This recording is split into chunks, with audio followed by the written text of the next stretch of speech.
Oggi a Spinea, all'ingresso del municipio, si legge «È grande la nostra fede».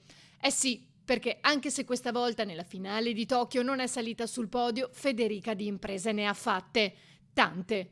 Da Atene a Tokyo, passando per Pechino, Londra e Rio de Janeiro. È infinito il suo tragitto olimpico. Lei, la prima donna nella storia a nuotare in 5 finali olimpiche. La donna dei record, con 7 ori ai mondiali, 1 in vasca corta, 7 europei e l'oro ottenuto a Pechino nel 2008, cui aggiungere una sfilza di primati mondiali, considerato che il suo 1,52,98 ottenuto nel 2009 ancora resiste al vertice delle graduatorie internazionali. La sua ultima avventura olimpica si è chiusa con il 7° posto in finale nella gara, vinta da Titmus, ma tutti cercavano Federica, che si è lasciata andare anche a un pianto liberatorio.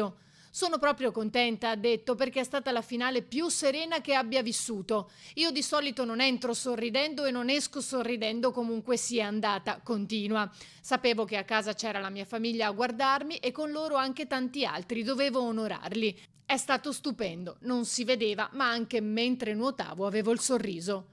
Ora Federica ha molti progetti, il primo tornare a casa dove in molti la stanno aspettando, poi festeggiare il suo compleanno, l'uscita del docufilm e una nuova stagione di Italia's Got Talent. Chi lo sa, forse arriverà anche l'atteso annuncio del matrimonio. Intanto Federica continuerà a far sognare i suoi tifosi ed essere presa da modello dalle giovani promesse femminili del nuoto. Grazie Fede.